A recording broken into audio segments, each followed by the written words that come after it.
Fala galera, belezinha? Sejam muito bem-vindos e muito bem-vindas a mais esse vídeo do canal do Ciência e Brisa. E no vídeo de hoje eu queria retomar, na verdade, um assunto que eu comecei há muito tempo atrás, quando eu decidi gravar esse curso de hidrodinâmica de fluidos magnéticos aqui no canal no YouTube. E na época, assim, foi uma iniciativa que para mim veio assim muito motivada por um desejo assim de espalhar essa mensagem dos fluidos magnéticos, porque esse é um assunto que ele não é geralmente abordado em nenhuma grade curricular de nenhum curso de engenharia ou física do Brasil. Na verdade, não se espera, por exemplo, que um estudante de engenharia mecânica, que vai ter que cursar mecânica dos fluidos 1, mecânica dos fluidos 2 e talvez algumas disciplinas optativas, né, dessa área de mecânica dos fluidos, como turbulência, aerodinâmica, né, escoamento compressível. Isso é razoavelmente comum, mas não se espera de um aluno desse curso que ele venha cursar uma matéria, por exemplo, de fluidos magnéticos, porque esse é um assunto muito específico, é um assunto de pesquisa. Inclusive, assim, essa matéria aqui na UNB, deixa eu pôr meu microfone aqui na barba, é uma matéria que ela foi criada por mim, assim, depois que eu terminei a minha tese de doutorado e já era professor, assim, da Universidade de Brasília, para tentar criar ali uma cultura, assim, que na verdade começou muito antes de mim. Começou, na verdade, assim, com o pessoal da física, o professor Paulo Moraes, aqui da UNB, que inspirou o professor Francisco Ricardo Cunha, que foi meu orientador de doutorado também na UNB, a começar a mexer, trabalhar com fluidos magnéticos. Então, como eu fiz a minha tese de doutorado bem nesse assunto, eu decidi criar essa disciplina aqui na UNB, na graduação e na pós, e já dei várias versões desse curso aqui na UNB, mas não é uma matéria assim que você esperaria ver, por exemplo, em outros locais do Brasil, né? Então eu criei assim esse curso com esse objetivo de espalhar a mensagem e passei assim por uma visão geral na questão macroscópica, nessa formulação euleriana de campo que busca propor um modelo matemático composto por equações diferenciais parciais pautadas em princípios físicos fundamentais, né, que nós chamamos de até assim, equações de balanço, porque sempre estão relacionadas a balanços que devem ali se contrapor para reger uma certa dinâmica, balanço de massa, balanço de quantidade de movimento, balanço de energia, balanço de momento angular, esses princípios físicos fundamentais que vão dar origem ao princípio da conservação da massa, a segunda lei de Newton, a primeira lei da termodinâmica. Como é que a gente poderia traduzir esses princípios numa linguagem de campo, usando uma teoria de campo mesmo, assim, euleriana, contínua, para descrever essas relações que existem entre esses campos de velocidade, temperatura, pressão, campo aplicado, campo de magnetização, num contexto em que a gente esteja ali tentando descrever o movimento de um fluido magnético, né? Então foi meio que essa a abordagem geral que eu dei para esse curso até esse momento. E eu me recordo que quando eu gravei esse curso aqui de fluidos magnéticos, isso tem mais de um ano, assim, porque às vezes a gente propõe de gravar um curso aqui porque está vinculado a um certo curso também na Universidade de Brasília, e aí acaba o semestre e meio que não deu tempo de fechar um conteúdo. E assim, o universo de assuntos a serem aqui explorados, geralmente ele é muito maior do que o tempo que a gente tem assim para poder explorar com devido respeito, com a devida atenção esses assuntos que são tão fascinantes assim, e nunca meio que dá tempo. Então eu me recordo que quando eu gravei esse curso para o canal, eu comentei algo a respeito de fazer uma parte específica de abordagem microestrutural de fluidos magnéticos. E agora, nesse semestre atual aqui na UNB, nesse segundo semestre de 2023, eu estou dando esse curso de fluidos magnéticos, ministrando esse curso. E chegou na parte final e eu consegui me organizar esse semestre, inclusive usando um pouco do que já foi aqui gravado no canal, para ter um tempinho agora no final para falar dessa parte de abordagem microestrutural. Então eu decidi gravar essas aulas assim para fazer uma complementação dessa parte final do curso de fluidos magnéticos, mas seria uma espécie assim meio que de mini curso mais específico voltado às questões assim de modelagem microestrutural de fluidos magnéticos, né? Então, para começar a falar sobre esse assunto, eu acho que é primeiro importante falar Por que que esse assunto importa nesse contexto?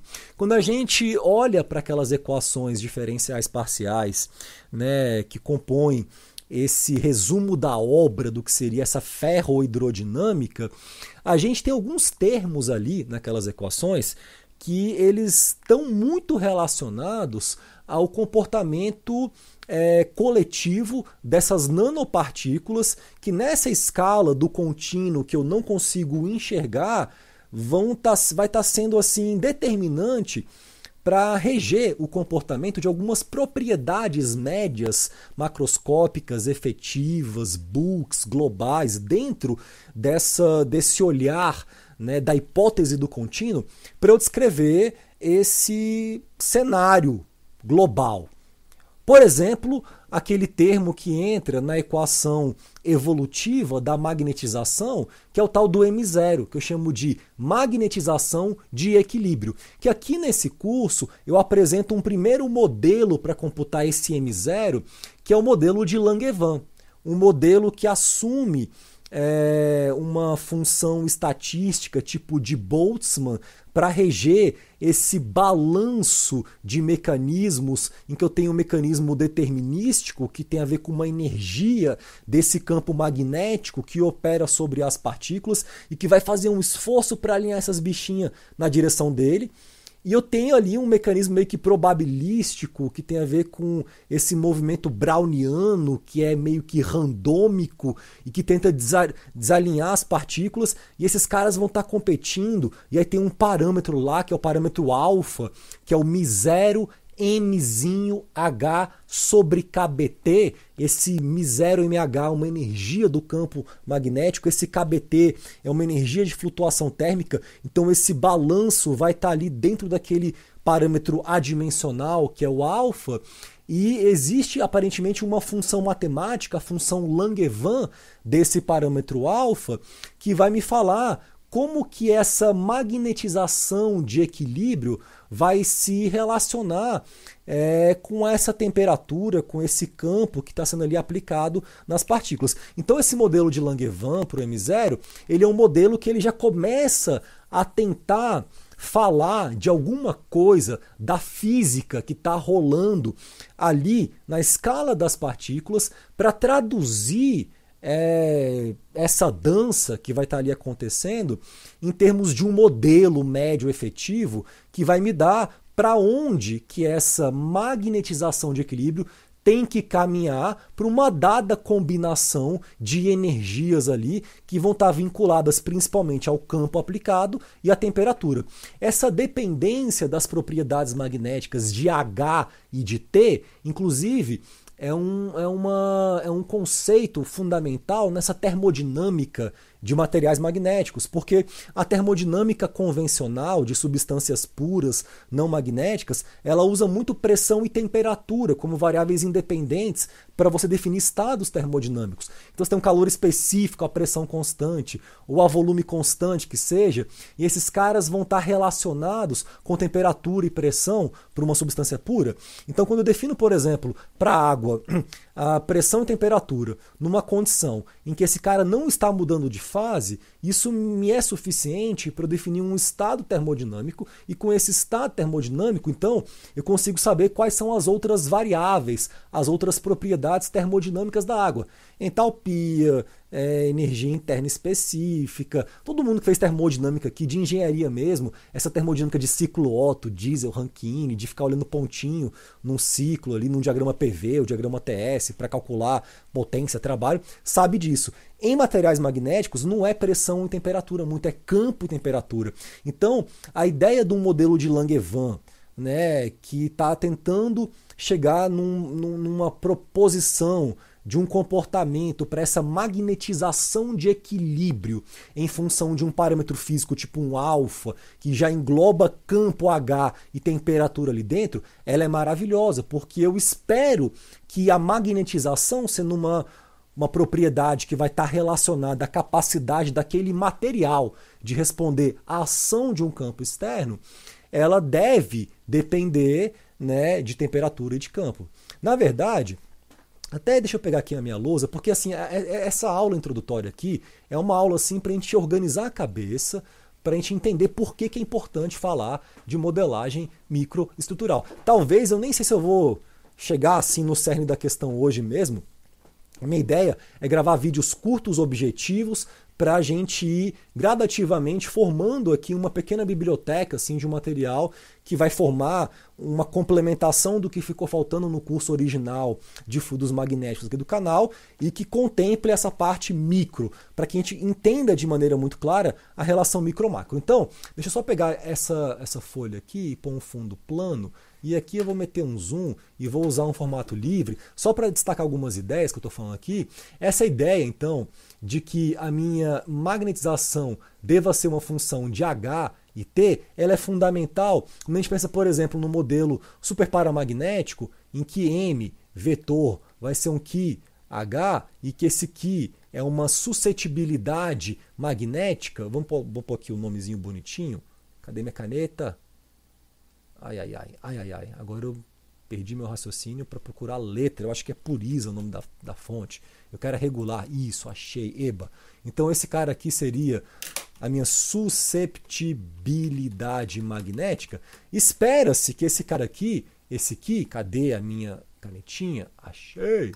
Seja uma função de H e de T. Como eu tenho aquele modelo Langevin, em que o alfa, como eu falei, é um μ0 mh sobre kBt, e eu sei que existe uma correspondência do modelo de equilíbrio em que m0 sobre ms vai ser simplesmente a minha Langevin de alfa, minha função Langevin, isso eu já dei aqui nesse curso. Aqui no alfa eu tenho, né, no fundo esse cara é uma função de H e de T, então eu consigo relacionar tudo isso daqui com o que está aqui em cima, com esse m igual a QH. Como é que eu poderia fazer isso, cara? Ora, veja que o Ki, no fundo, ele vai ser um m sobre H. Então, se eu coloco, por exemplo, um campo H0 sendo aplicado no material, eu tenho que o meu m0 sobre ms. Esse ms aqui é a magnetização de saturação. Então, ms é φ vezes md. É uma média volumétrica da magnetização das partículas sólidas que vão estar ali dispersas num fluido carreador numa certa fração volumétrica, né? Então, essa combinação aqui, que é a Langevin de alfa, esse cara se relaciona com Ki, porque eu poderia falar simplesmente que o m0 vai ser um ms Langevin de alfa, e aí, claro, o Ki no equilíbrio, que seria um Ki0, vai ser um m0 sobre um h0, que vai ser ms sobre h0 Langevin de alfa. Esse ms sobre h0 a gente costuma chamar de um QS, é um Ki de saturação. Tá? Que, se tu for ver muito bem, esse Ki de saturação ele depende só do material das partículas, né? Md, que é essa magnetização da partícula em si. Então o Md, por exemplo, para magnetita, ele vai ser 4,46 vezes 10 a quinta ampere por metro, uma ordem de Ki de grandeza. Tá? E aí, aqui que vai entrar a minha dependência funcional do Ki, que deve variar com H e T. Então esse modelo de Langevin, ele é uma primeira proposição assim, de uma tentativa de eu trazer o comportamento que está acontecendo. Caiu aqui meu microfone. Essa coisa de pôr na barba é complicado, véio, porque esse negócio aqui o volume fica baixinho, já é um saco para eu arrumar, mas enfim, tá aqui, ainda fica caindo. É uma primeira tentativa, esse modelo de Langevin, de trazer essa física que acontece na escala das partículas para uma propriedade contínua que vai ser usada numa equação de evolução. Né? No caso macroscópico, eu tenho aquela equação, né, fenomenológica evolutiva do Chiliomis, dMdt, que seria um modelo já de não equilíbrio fenomenológico, que esse cara depende da vorticidade, vetorial m, mais aí tem 1 sobre 6 eta φ, aí tem um m vetorial h, vetorial m, um termo que a gente chama de precessão, que tem a ver com o torque magnético restaurador, e aqui vai ter mais 1 sobre uma escala de tempo de relaxação magnética, m0 menos m. Então nesse m0 aqui, que aparece nessa equação, esse cara vem de uma física que está lá na escalazinha das partículas. É como elas vão responder ao campo que eu aplico aqui, né, no tempo, que vai me ditar esse comportamento. Esse exemplo aqui do M0 é um exemplo de motivação que justifica a necessidade de eu tentar entender o que está acontecendo com essas partículas para poder fechar esse modelo contínuo, entendendo que existe um acoplamento microscópico com essa macroreologia de um escoamento de um fluido magnético. Um outro exemplo de aplicação que é muito importante para a gente poder resolver, por exemplo, a questão que a gente chama de magneto-hipertermia, né? Esse problema, hipertermia, de aquecimento localizado de tumores por meio da injeção de um fluido magnético biocompatível num tumor, e aí eu então impregno esse tumor com nanopartículas magnéticas, pego um campo externo, aplico esse campo externo variando no tempo, geralmente um campo oscilatório de alta frequência. O fluido magnético ele não responde instantaneamente à ação do campo, ele demora um certo tempo para responder, rola meio que uma esterese. Quando ele responde, quando a magnetização responde ao campo, o campo já mudou, então um está sempre tentando seguir o outro e não consegue. Tem uma parcela da minha resposta que está em fase com o campo, tem uma parcela que está fora de fase, e essa parcela fora de fase está associada a essa dissipação da energia injetada por meio do campo magnético sob a forma de calor nesse tecido. Então o tecido esquenta, a perfusão sanguínea, que é essa capacidade que o sangue tem arterial de fluir, de escoar ali nesses interstícios de tecido biológico, ela é altamente prejudicada num tecido cancerígeno. Então é como se as células cancerígenas tivessem uma capacidade reduzida de fazer uma termorregulação do tecido, e isso leva a um aquecimento maior do tumor do que do tecido saudável, e você consegue, depois de um certo tempo, desativar essas células cancerígenas se você conseguir manter a temperatura em fronteiras, em limites, em patamares muito bem definidos durante um tempo suficientemente longo, sem comprometer demais o tecido saudável. Você então desativa o núcleo dessa célula cancerígena, e essas células então morrem e são fagocitadas pelas células de defesa do seu organismo, né? Então essa ideia que a gente chama de magnetohipertermia, que é o aquecimento induzido por campo magnético, ela vem sendo utilizada para tratar câncer. Essa é uma motivação muito interessante. Já falei muito sobre isso nesse canal, porque eu tenho trabalhado muito com esse tema.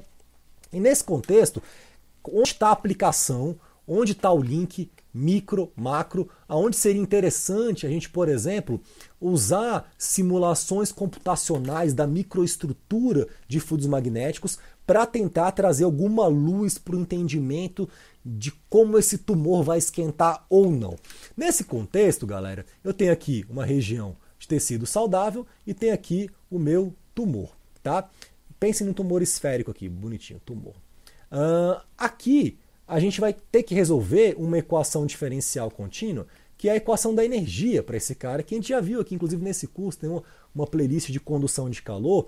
Seria a equação geral da condução de calor transiente, com a adição de alguns termos adicionais para modelar, primeiro, a questão do tecido ser um tecido vivo, então tem sangue ali que passa e tal, tem um termo de perfusão sanguínea, o fato de ter um metabolismo, então o próprio tecido ele tem uma geração interna constante, porque tem uma atividade ali metabólica, e pelo fato de ter partículas magnéticas. Então também tem um termo fonte a mais de origem magnética. A equação teria a seguinte, cara, ρ, Cp, dt, dt. Aqui não tem convecção, não tem V escalar grade T, não tem a parte convectiva, não tem que usar d da material, porque não tem escoamento.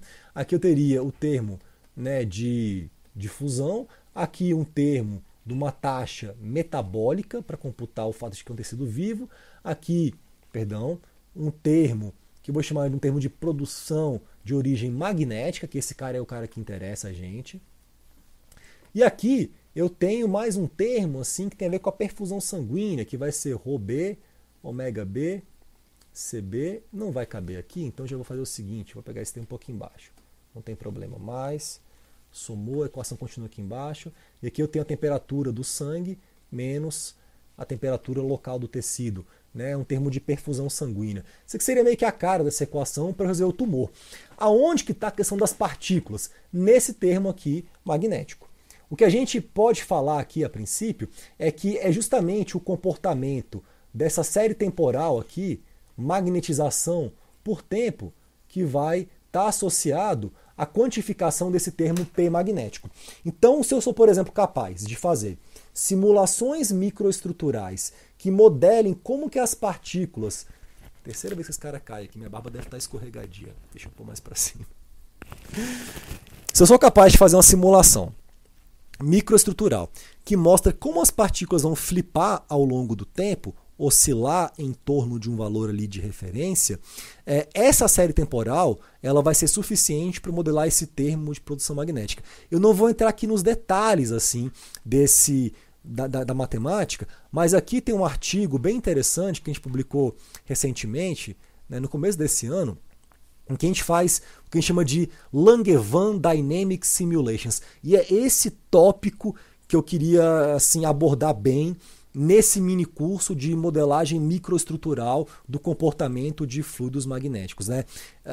O nome que a gente dá a essas simulações computacionais são simulações baseadas em dinâmica de Langevin. Por quê? Porque se baseiam na resolução de uma equação diferencial que a gente chama de equação de Langevin, que é uma equação diferencial estocástica, em que ela é uma equação diferencial ordinária normal, mas tem um termo ali que soma que cada instante de tempo ele está variando randomicamente. Então é um termo que a gente usa para simular justamente esse Brownian motion. Por isso Langevin Dynamics, né? O modelo de Langevin de equilíbrio é um modelo que se baseia nessa premissa de um balanço, como eu já falei, entre o mecanismo determinístico e o mecanismo probabilístico. O campo externo que orienta e essa agitação térmica molecular do líquido base que randomiza posições e orientações. Então esse foi um trabalho que a gente publicou recentemente, em que a gente utilizou simulações computacionais baseadas em dinâmica de Langevin para avaliar esse efeito de magneto-hipertermia em campos rotativos e não em campos oscilatórios. Tá? Então aqui a gente tem um modelo que a gente usa, por exemplo, tá aqui a figura 1, uma simulação computacional de vários dipolos que começam inicialmente, cada um ali apontando para um canto.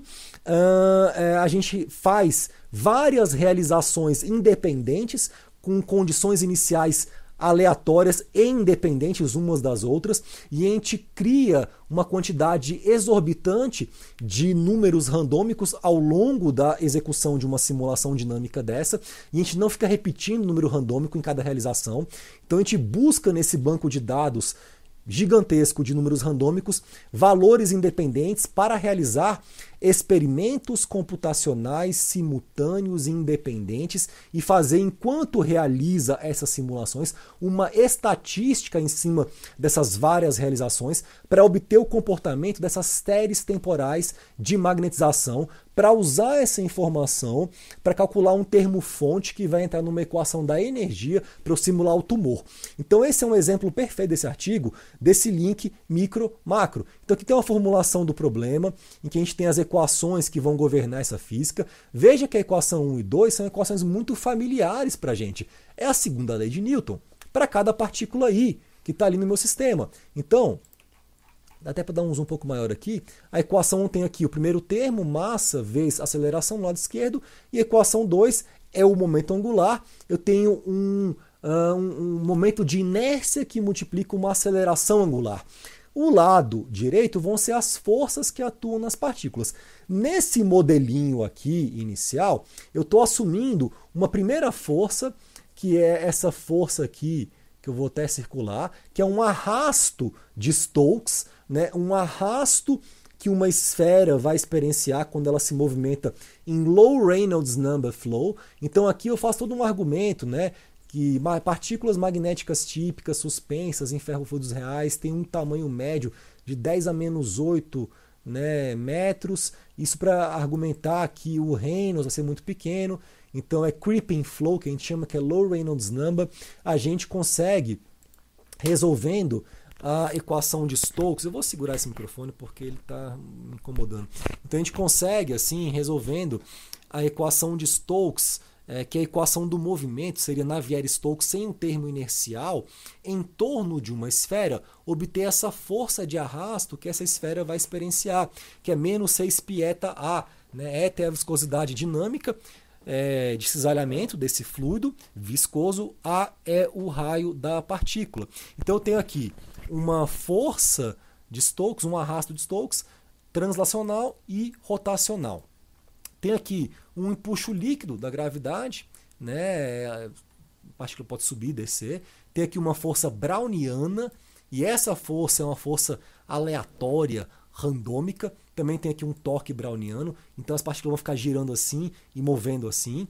E aí no caso do torque, tem mais um torque magnético, que tem uma componente de um torque campo-partícula e uma componente partícula-partícula. Então eu vou ter interações aqui entre todas as partículas para o torque e também para a força, essa seria uma força magnética.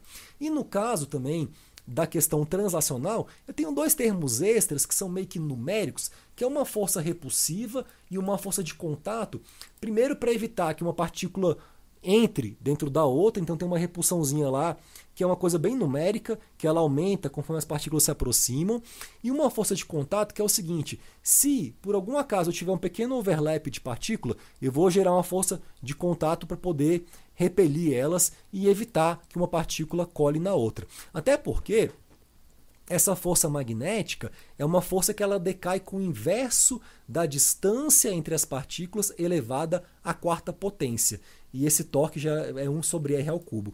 Então esse é um modelinho muito simples que nesse paper a gente está utilizando. Eu poderia utilizar outros modelos assim para poder computar essa física. Deixa eu pôr de novo isso aqui na barra, está me incomodando de ficar segurando. Vou precisar das minhas duas mãos aqui agora para usar o teclado.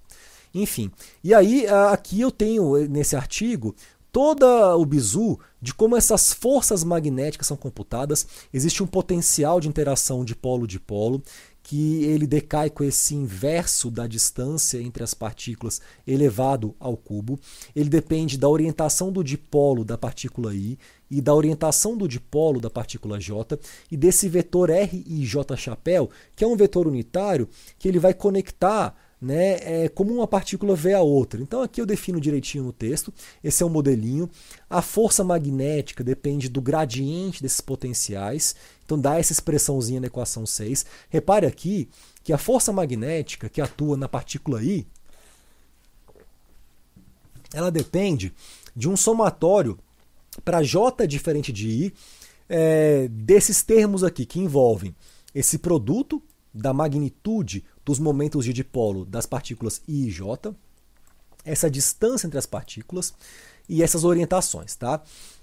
Esse cálculo de como é que você sai desse gradiente e chega nessa força, isso está aqui na minha tese de doutorado, que é esse material aqui.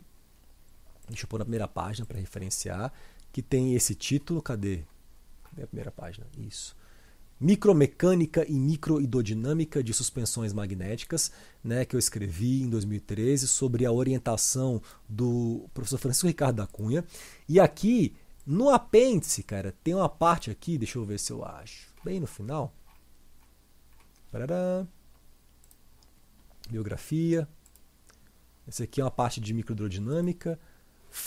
Apêndice B, forças e torques magnéticos em uma suspensão de partículas. Então esse cálculo direitinho de como eu saio do potencial e chego na força, né, tirando o gradiente, está aqui na minha tese. A ideia desse curso, galera, assim, é que seja um curso mais prático. Então, assim, eu vou dar ideias gerais de aplicação, vou falar um pouquinho sobre a cara dos termos, mas eu não vou ficar fazendo continha, assim, de cada termo, não. Eu vou dar mais ou menos um mapa da mina de onde você vai encontrar esses cálculos. Então, por exemplo, o cálculo da força e do torque magnético, né, sobre cada partícula, partindo desse potencial de interação, está aqui na minha tese. Ah, e esse potencial está onde? Está nesse livro aqui, ó, Ferro-Hydrodynamics, do Rosenzweig.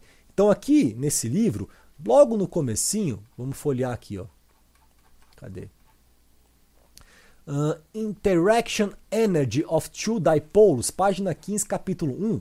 Você vai chegar aqui e ele vai te mostrar, uma página 15 logo, se bem que ele começa na página já, sei lá, muito para frente.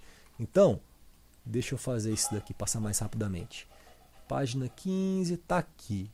Tá aqui.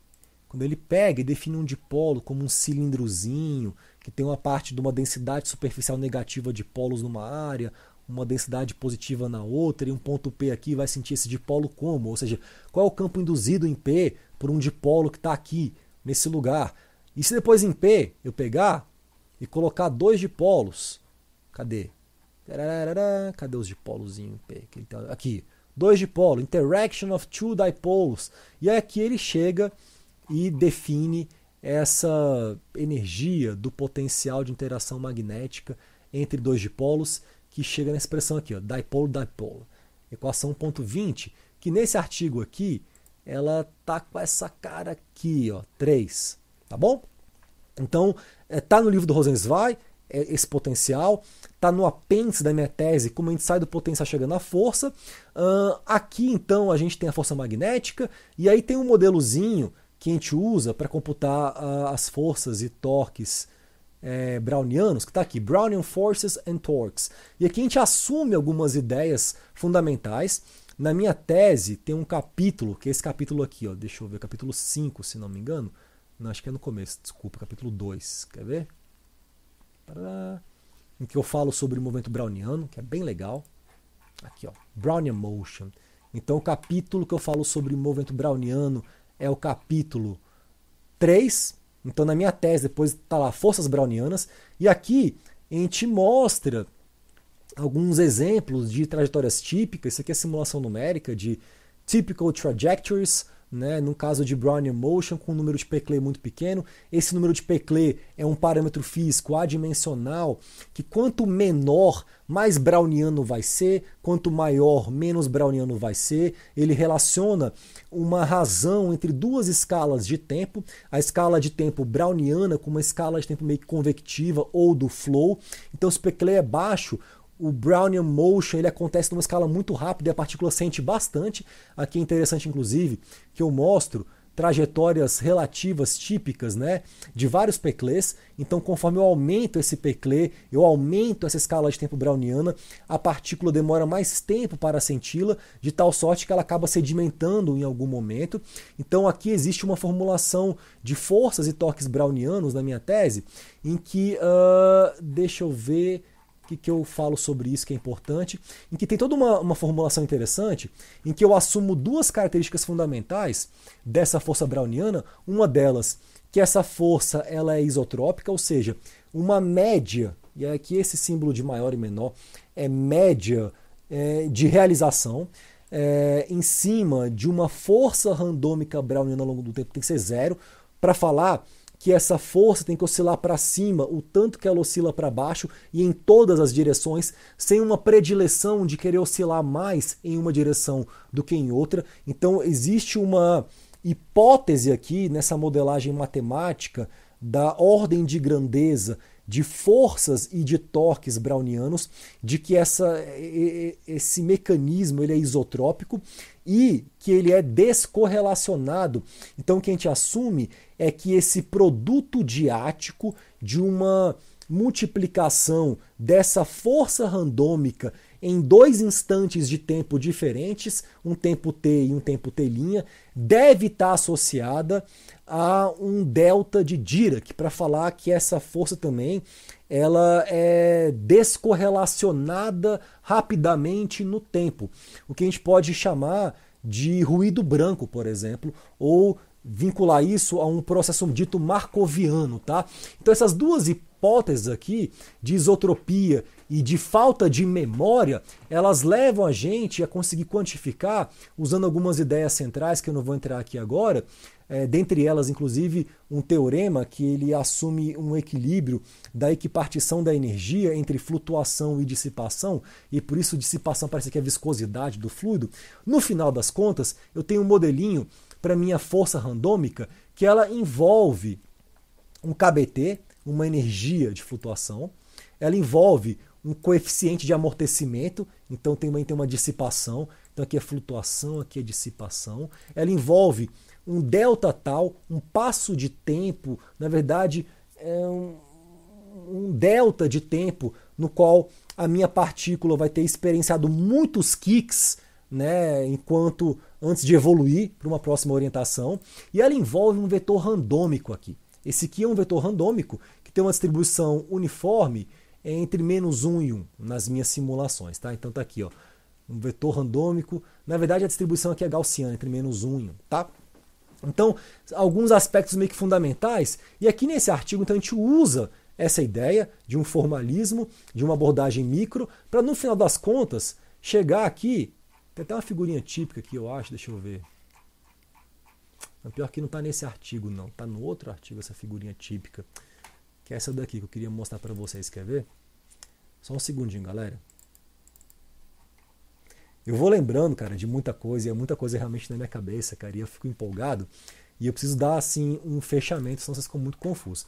Então, a figurinha que eu queria mostrar é essa aqui, ó. Basicamente a ideia, então, é usar uma simulação de muitos corpos para obter essa curva de esterese MH por meio da simulação de muitos corpos, e essa curva de esterese, ela vai dar origem a um termo magnético que vai entrar na equação da energia para quantificar aqui o campo de temperatura, tá? Esse aqui é um outro paper também que a gente faz isso muito bem, tá? Tem aqui o tumorzinho e tal.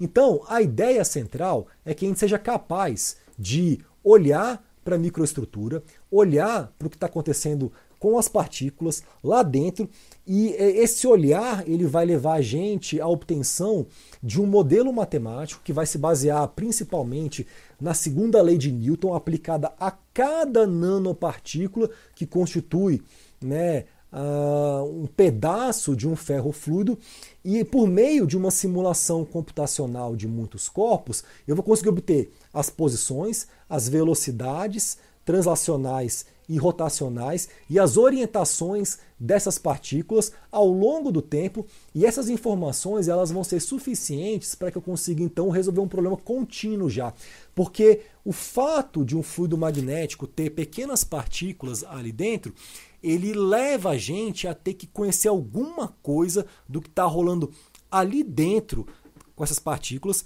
para obter informações de detalhes dessas nanopartículas, que após um tratamento estatístico conveniente, elas vão ser convertidas em informações úteis para quantificação de fenômenos já contínuos, seja um tumor que esquenta, seja um ferro fluido que escoa num tubo, né, quando eu estiver olhando já para esse cara se comportando a partir de uma perspectiva assim da mecânica dos meios contínuos. Então, a aula de hoje era basicamente isso que eu queria falar para vocês, dar um exemplo assim, algumas ideias gerais de motivação e de onde vai estar rolando esse link micro-macro. E na aula que vem a minha ideia já é começar a apresentar de maneira um pouco mais estruturada uns modelos matemáticos assim, que podem ser utilizados para a gente simular esses problemas e uma ferramenta computacional para isso. Eu desenvolvi ao longo do meu doutorado um programa em Fortran que faz essas simulações de partículas, que eu chamei de SIMSUS, né, uma abreviação para Simulation of Magnetic Suspensions, e esse programa hoje em dia ele está disponibilizado de maneira aberta no GitHub para quem quiser baixar, e a minha ideia então é mostrar como esse programa pode ser então utilizado, dar alguns exemplos para modelagem, para simulação computacional da microestrutura de fluidos magnéticos, para que a coisa tenha um viés assim, primeiro de uma parte motivacional, depois uma parte ligeiramente teórica e depois uma parte prática, em que eu vou mostrar aqui no terminal como é que roda a simulação, como é que extrai dado, como é que faz gráfico, como é que faz uma animação, etc., para que a gente consiga dar um desfecho para esse curso de fluidos magnéticos, olhando para questões tanto macro quanto micro. Então eu agradeço a atenção aqui na aula de hoje, nesse bate-papo. Peço desculpas também um pouco pela confusão ao mostrar alguns desses termos, assim, porque realmente eu não preparei aqui muita coisa para ter uma aula bem formal e estruturada. A minha ideia principal era trazer informações e motivação para a gente meio que retomar essa conversa dentro desse contexto maior desse curso de fluidos magnéticos e introduzir a importância de se olhar para o que está acontecendo com essas partículas para obter também não só figurinhas bonitinhas e vídeos bonitinhos de cadeias sendo formadas e de partículas agregando, etc., mas também para chamar atenção para o fato de que o conhecimento dessas posições, orientações, velocidades, etc., dessas nanopartículas, ele vai ser útil para a obtenção de propriedades macroscópicas, bulks, contínuas, que vão aparecer em equações diferenciais parciais contínuas, sendo analisadas por uma perspectiva de campo para eu lidar com problemas também nesse contexto da mecânica dos meios contínuos aplicada à hidrodinâmica de fluidos magnéticos. Então, muito obrigado pela atenção na aula de hoje e a gente se vê na próxima aula desse mini curso aqui do Ciência e Brisa. Falou, galera, um abração e até a próxima aula do canal.